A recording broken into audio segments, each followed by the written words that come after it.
I drove 4 hours through a blinding snowstorm, my heart bursting with the promise of warm holiday hugs, only to find my entire world had been ripped apart and left to freeze. They didn't just lock me out of the house, they locked me out of my life. I can still taste the air from that day. It was sharp, biting cold, the kind of December chill that burns your nostrils and makes your eyes water before you even step outside. I was 22, almost done with college, having just wrapped up my last final before winter break. My roommate, Marcus, had offered his place, but I was so homesick. I hadn't seen my parents since August. They'd been quieter than usual, sure, fewer texts, shorter calls, but I just told myself they were busy. So I hit the road, blasting Christmas music, sipping coffee, and picturing my mom's smile when I walked in. My dad's usual half grin, maybe even a fire crackling in the hearth, just like the old days before things shifted. It was almost 8 p.m. when I pulled onto our street. The neighborhood was already quiet, most houses dark by 9. But something fell off before I even parked. Our porch light was out. The driveway was empty. No festive wreath on the door. No twinkling lights in the windows. A knot tightened in my stomach, but I tried to brush it off. Bad timing, maybe. They went out, visiting someone. I grabbed my bag, keys ready in my hand, and walked up the steps, preparing to knock. But the door didn't open. I tried my key, confused. It didn't fit. I looked down, tried again. Nothing. That's when my eyes landed on the bright orange paper stapled right to the front door. At first, I thought it was junk mail, a flyer. But as I got closer, the word screamed at me in big, stark letters, foreclosure. I froze. My body wouldn't move. For a second, I wondered if I was dreaming, if this was some cruel joke. I checked the address, then my phone. This was my house. Or at least, it had been. I stumbled back to my car, got in, and just stared at the house, willing it to explain itself.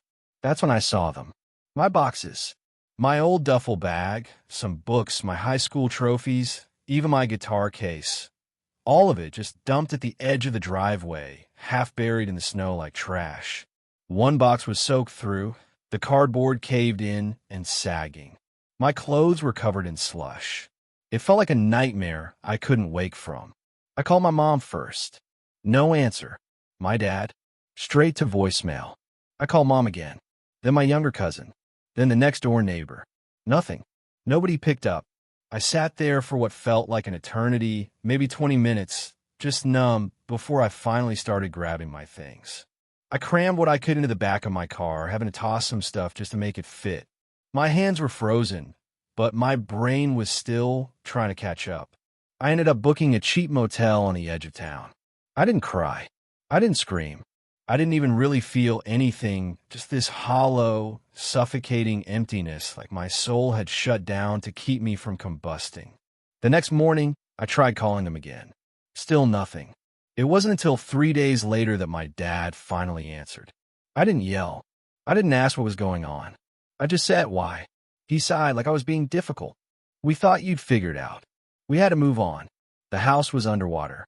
We weren't going to sit around waiting for you to come back. I remember the exact words that came next, searing themselves into my memory. You're old enough to figure things out on your own. We assumed you'd manage. That was it.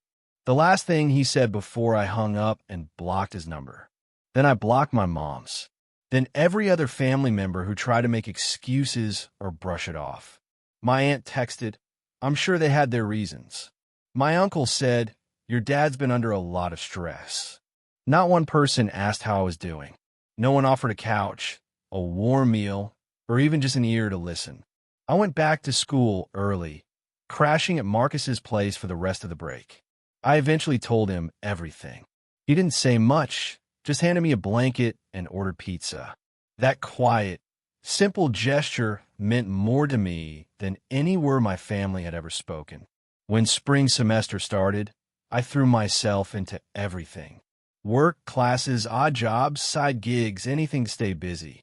I picked up extra shifts at the campus cafe, started tutoring freshmen, even sold some of my old music equipment online just to keep my head above water. I applied for every scholarship, every emergency grant I could find. No loans. I'd sworn to myself I'd make it on my own. I was done depending on people who treated me like an afterthought. I graduated the following winter, a semester early. No big pomp and circumstance.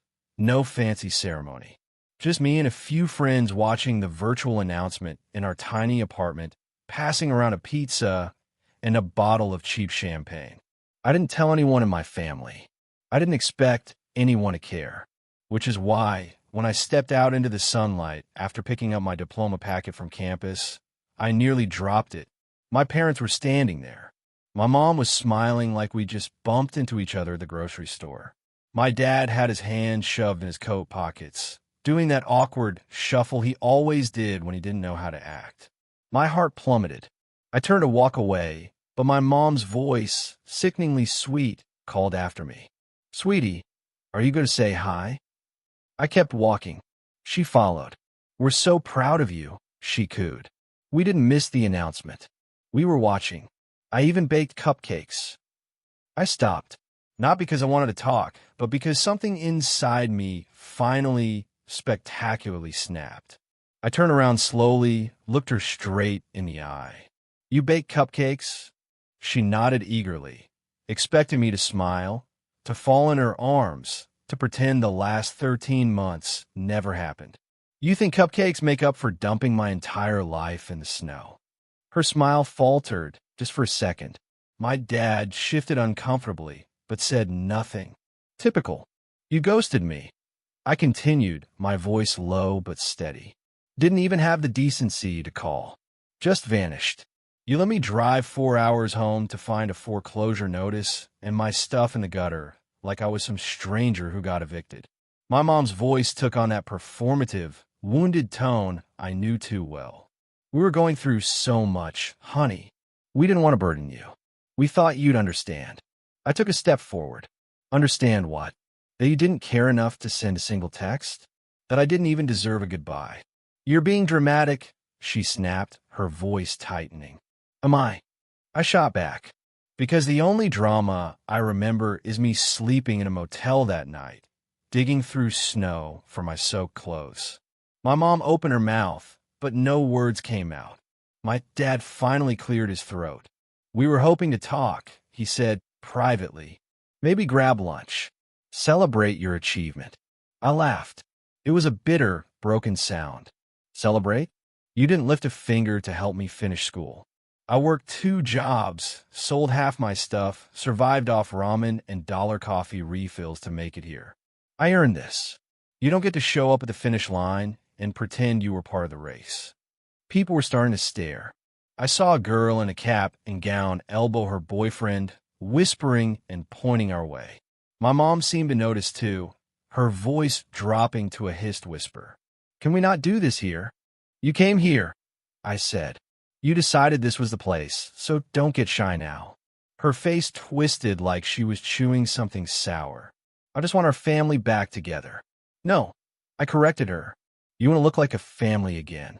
But you left that behind when you locked me out of your life and didn't bother looking back." There was a beat of silence. Then my dad said the quiet part out loud. "Look, your mother's been talking to some people. Alumni networks, donors. There are opportunities opening up now that you're graduating, connections. It would help if we could present a united front, just for appearances." I stared at him, stunned. "So that's what this is?" I whispered. "You don't care about me. You care about how I make you look. You think now that I've made something of myself, you can cash in." They didn't deny it. They didn't even try. That was the moment something inside me finally settled. All the confusion, the hurt, the endless second-guessing I'd done over the past year. It all crystallized into something cold and certain. I reached into my coat pocket, pulled out the laminated card the dean had handed me with my diploma packet, and held it up. "You see this? I earned this without you. Every lecture, every exam, every dollar I scraped together, I did it alone. So, take your cupcakes, your photo op smiles, and your fake apologies and walk away. Because you don't get to be part of this story." I turned my back and walked. I didn't look to see if they followed. I didn't care if they cried or called out or stood there like statues while the wind whipped around them. All I cared about was that for the first time in my life, I had nothing tying me to them. No debt, no expectations, no shame. Just freedom. And as I turned the corner and saw Marcus waving from his car, a congrats grad sign still taped to the window, I smiled. Really smiled for the first time in a very long time. That should have been the end. But they weren't done yet. The very next week, I got a message request on LinkedIn from someone I hadn't seen in over 5 years. My Uncle Dave. He wrote, "Hey bud, your dad mentioned you might be hiring. Thought we could catch up." And that's when I knew. I wasn't just their son anymore. I was an opportunity. I stared at the message for a good 5 minutes, rereading it, trying to process the sheer audacity. Hey bud, as if we were old pals. As if he hadn't ignored every birthday, every Christmas, every graduation. Uncle Dave was my dad's older brother. And growing up, he was the kind of relative who only showed up when there was food or photos being taken. Never once asked how I was doing. Never offered to help with school or anything else, even when things at home got tense. And now, out of nowhere, here he was talking like we'd been tight for years. I didn't reply. Not at first. I called Marcus. "You're not going to believe this," I said, and read in the message. There was a pause. Then, "Please tell me you're going to mess with him." "Oh, I'm thinking about it," I said. "I just haven't decided how far I want to go." Because the truth was, Uncle Dave wasn't the only one. Over the next few days, more messages started trickling in. Cousins I hadn't spoken to in years. My mom's church friend, who once told me I was too sensitive when I cried during a sermon. Even my dad's former co-worker, who I'd met once at a barbecue and who barely remembered my name. They were all just checking in, all so proud of me, all hoping to reconnect. And I realized this wasn't random. This was orchestrated. My parents had bragged at some party or family dinner. They must have played the doting parent card, painting themselves as the backbone of my success. And now that people saw me as a rising star, a new grad already interviewing with 2 Fortune 500s, freelance projects blowing up, they all wanted a piece. The funny part? Not one of them asked how I did it. They didn't know I'd spent nights sleeping in the school library because I couldn't afford both rent and tuition. That I'd stood in grocery store aisles doing math in my head to see if I could afford ramen and toothpaste. That I'd been this close to dropping out 3 different times and only stayed because of Marcus and his stubborn voice in my head that said, "Don't give them the satisfaction." They didn't know that after my parents cut me off, it wasn't rage that got me through. It was clarity. I finally saw them for who they were. Not villains, not monsters. Just selfish people who didn't want to be inconvenienced by their own child's existence.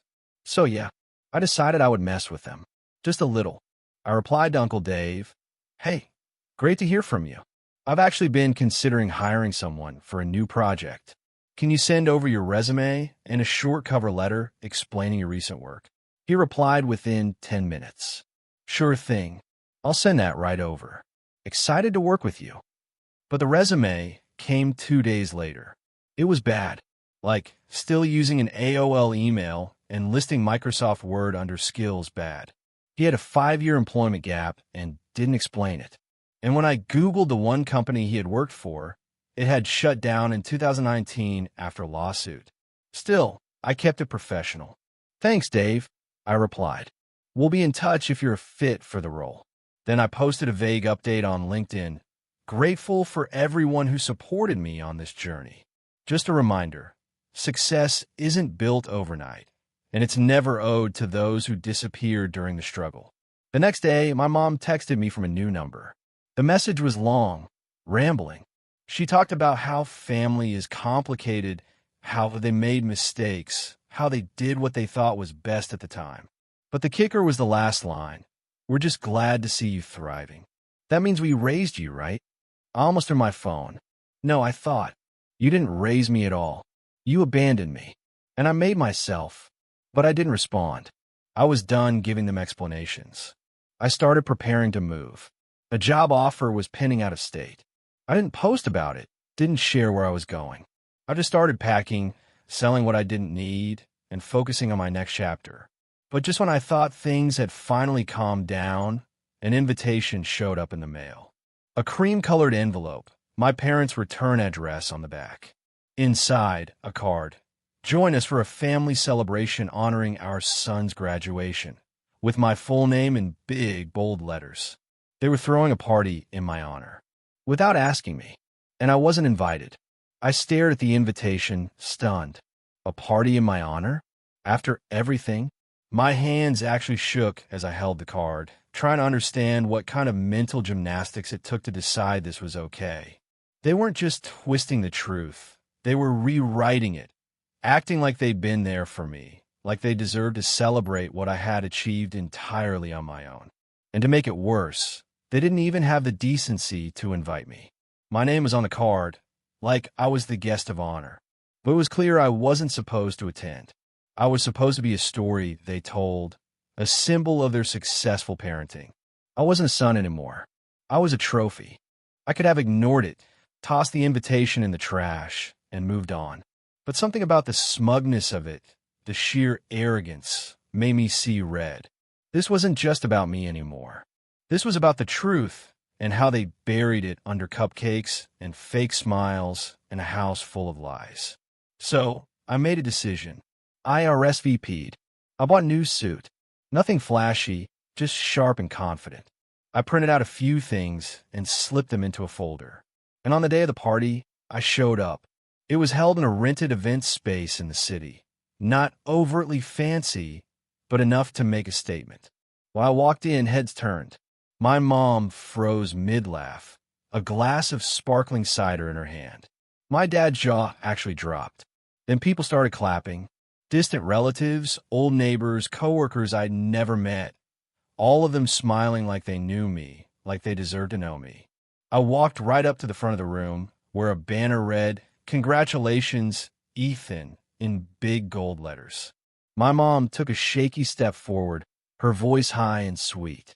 "Ethan, honey, we weren't sure you'd be able to make it, but save it," I said, loud enough for the whole room to hear. The chatter stopped immediately. You could have heard a pin drop. I pulled out the folder and handed copies to the nearest guests. Printed emails, financial aid records, dated photos of my belongings dumped outside our old house. I watched their faces shift from confusion to discomfort to outright disbelief. Then I spoke. I didn't graduate because of this family. I graduated in spite of them. Murmurs spread through the crowd. These people, my parents, changed the locks on me. They let the house get foreclosed and dumped my stuff in the snow without so much as a phone call. They ghosted me for over a year. Didn't help. Didn't check in. Didn't care if I was sleeping on a bench or eating once a day. And now they're throwing a party like they were part of the journey. My voice was calm, measured, but I made sure every word hit like a hammer. This celebration isn't for me. It's for them, so they can tell themselves a story where they were good parents, where they stood by me. But that's not the truth, and I won't let them keep lying to you or to themselves. My mom's face turned pale. My dad looked like he was about to say something, but no words came out. I turned to the guests. If you're here because you genuinely supported me, thank you. But if you're here because they told you they raised me into something successful, I'm sorry. They didn't. I did. I walked out to stunned silence. No applause, no protests. Just the sound of one lie collapsing under the weight of the truth. A week later, a few of the guests reached out. Some apologized. Some said they had no idea. A few even offered professional contacts or help. But I wasn't looking for sympathy. I just wanted them to know. I wanted the story to finally be mine. And as for my parents, they tried calling, messaging, even sending a handwritten letter saying they were hurt and disappointed that I would air private family matters in public. I didn't respond, because the truth is, I'm not angry anymore. I'm not bitter. I'm done. I moved to a new city a month later, started a job I love, got an apartment with a view of the skyline and a bookshelf full of secondhand novels and notebooks where I scribble down ideas for the memoir I'll write someday. And every now and then, When I sip coffee on my tiny balcony, I remember that night in the snow, the silence, the cold, and I smile. Because I made it. Not because of them, but because I decided I would.